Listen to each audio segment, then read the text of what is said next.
Fala galera da terceira série, estamos mais uma vez aqui nessa videoaula e hoje com um tema muito interessante que é o sistema cardiovascular. Talvez você esteja se perguntando por que o professor está todo torto aí. É porque a gente tentou fazer um arranjo aqui na iluminação, mas não deu muito certo. Enfim, vamos lá, vamos tentar. Hoje a gente tem um conteúdo muito bacana aqui pela plataforma FTD, um livro didático, beleza? Da terceira série. Olha, ficou até legal a iluminação, acho que melhorou um pouco. Então, hoje o nosso conteúdo vai falar sobre o sistema cardiovascular e as suas relações com o movimento corporal. Olha só, esse é um tema muito importante, ainda mais no período que a gente se encontra. Eu vou ler um pequeno trecho aqui de uma pesquisa realizada pela SBC, que é a Sociedade Brasileira de Cardiologia. Então, olha o que eles apontam em uma das suas pesquisas em 2015. Sentem aí para vocês não se espantarem, tá bom? A Sociedade Brasileira de Cardiologia, a SBC, estou lendo aqui, ó, no livro, não estou inventando, viu, pessoal? Estima que em 2015, olha só, a estimativa deles, da Sociedade Brasileira de Cardiologia, é que tenha havido no Brasil aproximadamente 345.111 mortes causadas por problemas cardiovasculares. Não, vocês não ouviram errado. O número é 345.111 mortes por problemas cardiovasculares. Então, olha só a importância deste tema para ser trabalhado na educação física, tá bom? É um tema de suma importância, é um tema estratégico, é um problema de saúde pública no Brasil. É um dos problemas que mais leva os brasileiros a óbito, né? Como vocês puderam ouvir aí. Depois eu vou colocar a informação, vou bater uma foto e vocês vão comprovar que, ou qualquer pesquisa que vocês possam realizar através da internet, vocês vão ver que esse número vai se aproximar com esse que eu acabei de dizer para vocês aqui. 345.111 mortes, a estimativa da SBC, que é a Sociedade Brasileira de Cardiologia, eles apontam esse número em 2015, de mortes causadas por problemas cardiovasculares. Então nós temos aí um tema muito importante para ser trabalhado hoje, e eu trouxe esse vídeo aqui desse carinha que está aqui atrás de mim, para vocês entenderem um pouquinho sobre o conceito do sistema cardiovascular, tá bom? Eu vou colocar ele, eu vou soltar ele aqui para vocês entenderem um pouquinho melhor, beleza? Hoje vamos falar sobre o sistema cardiovascular, que transporta nutrientes, oxigênio e até células de defesa para todo o nosso corpo. Não é bem esse tipo de transporte. Quem faz o transporte é o nosso sangue, por uma rede de diferentes tubos que chamamos de vasos sanguíneos. O responsável por fazer com que todo esse sangue circule é o coração. Para isso, o sangue precisa passar 2 vezes por ele, pois a circulação se divide em 2 tipos: a grande circulação, ou circulação sistêmica, e a pequena circulação, ou circulação pulmonar. Vou te explicar. No nosso corpo, o coração e os pulmões ficam bem juntinhos, quase que abraçados, mas vou mostrar separadamente, para que você possa entender como funciona a parceria entre estes 2 órgãos. A pequena circulação é como chamamos o caminho que o sangue faz do coração até os pulmões para buscar oxigênio. Então, o sangue retorna ao coração, para em seguida levar oxigênio para o resto do corpo. O sangue é bombeado do coração rumo aos pulmões, por um tipo de vaso sanguíneo chamado artéria pulmonar. Quando o sangue vai para os pulmões, ele tem muito gás carbônico, por isso é chamado de sangue venoso. Quando o sangue passa pelos pulmões, recebe oxigênio e retorna ao coração. Agora, o sangue com oxigênio é chamado de sangue arterial. Na segunda etapa, a grande circulação, o sangue arterial é levado para todo o corpo, através de vasos sanguíneos chamados artérias. No caminho de volta ao coração, o sangue deixou o oxigênio e agora traz o gás carbônico produzido pelas células. No retorno, o sangue usa um outro caminho, os vasos sanguíneos chamados veias, e volta a fazer a pequena circulação. O nosso coração é um ótimo motor para este grande sistema de transporte, não? Por olha só, pessoal, nos vemos na próxima. Beleza, pessoal? Então, olha só, vocês acabaram de ver aí um pouco do conceito do que é o sistema cardiovascular. Vocês viram um pouquinho sobre como é que funciona a grande circulação e a pequena circulação. Isso tem a ver com o transporte do sangue no nosso corpo, do coração para as outras partes do corpo e esse retorno também do sangue para o coração, tá bom? O papel das veias e o papel das artérias, né? Quem é que leva do coração para o corpo, quem é que traz do corpo para o coração, né? Quem são os responsáveis para fazer esse transporte, tá bom? E basicamente o que o sangue leva como principal nutriente para o corpo é o oxigênio. Então nós vimos no outro conteúdo anterior que o oxigênio ele é utilizado como principal fonte energética de atividades físicas que duram mais de 3 minutos, né? Então são as chamadas atividades aeróbicas, tá bom? Então vamos lá. Seguindo aqui, pessoal. Olha, ficou melhor a iluminação. As adaptações fisiológicas do exercício, elas funcionam basicamente no decorrer da atividade física. O que significa isso, professor Adriano? Significa dizer que quando você vai praticar alguma atividade física, o seu corpo ele sai da homeostase, ou seja, do equilíbrio orgânico. Quando você está parado, você tem uma quantidade de sangue correndo pelas suas artérias e veias. Quando você começa a fazer alguma atividade física, essa quantidade ela vai aumentar. Isso se deve à demanda de energia causada pelo exercício ou pela atividade, seja um jogo de futebol, seja uma dança, seja uma corrida, seja uma pedalada de bicicleta ou simplesmente passear com o cachorro na praça ou varrer o seu quintal. Quando o movimento corporal ele é iniciado, automaticamente o cérebro envia uma ordem ao coração, né? Ele precisa bombear mais sangue e para determinadas regiões, esse sangue precisa ser em uma quantidade maior ainda, tá bom? Então, olha só, qual a relação do movimento corporal com o sistema cardiovascular? É que quando você pratica uma atividade física, o movimento corporal vai exigir maior quantidade de oxigênio no tecido muscular. Ou seja, as fibras musculares elas vão ser alimentadas de oxigênio, que é a principal fonte energética de uma atividade física acima de 3 minutos. As chamadas atividades aeróbicas, tá bom? Então, esse tema, pessoal, é um tema muito importante, é um tema que precisa ser abordado, é um tema Enem, né? Já que fala de atividade física e saúde, é uma vertente da educação física que pouco é abordada nas escolas, mas é muito importante, ainda mais nesse tempo que nós estamos vivendo aqui, tá bom? De quarentena, de muitas horas dentro de casa, e eu creio, como profissional de educação física, que cerca de 60% da população não está fazendo nenhum tipo de atividade física regular, ou seja, são pouquíssimas as pessoas que estão se preocupando com a sua saúde, tá bom?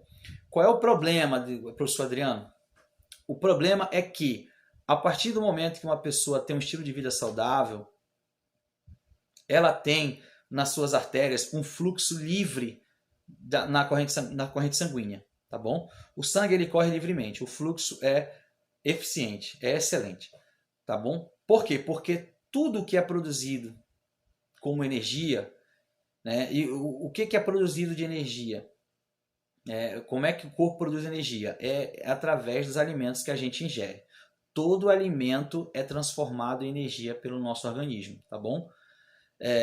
São inúmeras reações químicas, uma delas responsável é o metabolismo, né? Pessoas que têm um metabolismo acelerado são pessoas com uma vida ativa, tá? E pessoas que têm um metabolismo lento são pessoas provavelmente sedentárias. O que significa isso? Significa que pessoas sedentárias elas passam mais tempo com o alimento digerido dentro das suas veias, dentro das suas artérias, ou seja, essa quantidade de energia que era para ser utilizada, ela não é consumida. Isso é um grande perigo, por exemplo, para quem janta muito, né? Ou seja, quando você vai jantar, que é à noite ali, geralmente você não vai fazer atividade física. Então, por isso que nós temos que entender que o nutricionista, quando ele vai passar as suas recomendações, eles vão dizer que nós temos que fazer com que o nosso dia é como se fosse uma pirâmide invertida, tá? A quantidade maior de alimento é de manhã, pelo café da manhã, depois ela vai começando a reduzir no almoço e, por final, na janta ela tem que ser em menor quantidade. Por quê? Porque à noite você não vai fazer tanta atividade física, até porque você pelo menos a maioria, né? Da janta para a cama ou para a rede, né? Aqui no Pará. Então, e aí esse alimento, essa digestão, ela não vai ser utilizada como fonte de energia nenhuma. Pelo contrário, isso vai ficar mais tempo no corpo humano, tá? E o problema ele nasce aí, é que quando essas substâncias, quando esses alimentos não são digeridos, não são utilizados como fonte de energia pelo corpo, eles vão se acumulando nas paredes dos vasos. E quando eles se acumulam nas paredes dos vasos, nós temos um problema, nós temos vários problemas, mas eu quero citar dois aqui, por exemplo. Quando existe uma artéria com material orgânico acumulado nas suas paredes, e essa artéria ela está localizada no coração, nós temos o que nós chamamos de acidente cardiovascular ou ataque cardíaco. Nada mais é do que o acúmulo, o entupimento da artéria, certo? E que o sangue ele é impedido de circular devido ao acúmulo de gordura, né? E gordura é uma fonte energética, não é? Como nós vimos naquele conteúdo anterior. Essa gordura ela não é utilizada, ela não é queimada, e isso faz com que esse acúmulo atrapalhe o fluxo do sangue. E é como você, por exemplo, você pega uma mangueira na sua casa, uma mangueira de jardim, e aperte a cabeça da mangueira, que você vai ver que a pressão ela é mais forte, né? Daí o surgimento da hipertensão arterial, né? Por quê? Porque as paredes dos vasos sanguíneos estão obstruídas, e isso faz com que o sangue aumente a pressão, e quando essa pressão ela é demais, a artéria ou a veia acaba se rompendo, e se for no coração, isso pode resultar num ataque cardíaco. Se for na cabeça, se for na região do cérebro, isso pode desencadear um acidente, o AVC, né? Que é o acidente vascular cerebral, tá? Provavelmente você conhece, ou você tem na sua família, ou você tem um amigo que já sofreu com isso. Você já ouviu falar da palavra derrame? Olha, ele teve um derrame. Por que o derrame? Porque quando aquela veia ou aquela artéria se rompe aqui na região do cérebro, ela acaba derramando aquele sangue, né? E é justamente esse coágulo sanguíneo que provoca a paralisação de alguns membros do nosso corpo, né? E eu não quero que nenhum dos meus alunos passem por isso, né? Eu não quero passar, não quero que a minha família passe, também não quero que vocês passem. Para isso, vocês precisam mudar o estilo de vida de vocês. Aqueles que já têm uma vida ativa, parabéns, continue assim, porque nós precisamos consumir tudo que o nosso corpo produz para ser gasto como fonte de energia, tá bom? E o movimento ele é importante nesse sentido, porque é o movimento que faz com que essas substâncias sejam consumidas, as calorias sejam queimadas através do movimento corporal, tá bom? Então, o movimento corporal ele faz com que a demanda de sangue, a demanda de material orgânico, ela seja maior, tá bom? Então, quando você está em homeostase, que é o equilíbrio, você não, eu estou sentado aqui explicando essa videoaula para vocês, o meu corpo está em homeostase, você está em equilíbrio orgânico. Mas a partir do momento que eu começar a fazer um exercício aqui para vocês, fazer uma flexão, ou fazer uma prancha, ou fazer 10 polichinelos, a demanda do meu fluxo sanguíneo ela deve aumentar. Então eu saio de uma homeostase, de um equilíbrio, para um desequilíbrio orgânico, né? Lógico que intencional, né? Então o meu corpo ele começa a produzir mais matéria orgânica, ou seja, mais sangue, mais oxigênio que vai pelo sangue para as regiões do meu corpo, tá bom? E isso é interessante, porque a partir do momento que eu começo a fazer atividade física, algo no meu sistema cardiovascular começa a ser alterado, que é a frequência cardíaca, tá? Você pode perceber a sua frequência cardíaca em duas partes do seu corpo. A primeira é aqui aqui na região do pulso. Eu estou usando aqui um detalhezinho aqui, porque eu sofri uma lesão. Mas você pode fazer aqui medindo, você conta 1 minuto, tá? Você coloca os seus 2 dedos indicador e o dedo maior aqui. Você pressiona e conta 1 minuto. Tá? 1 minuto.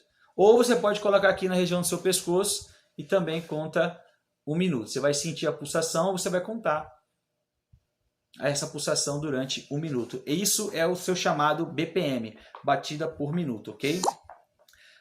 Batimento cardíaco por minuto, essa é a sua frequência cardíaca. E ela é alterada a partir do momento que eu começo a fazer alguma atividade física.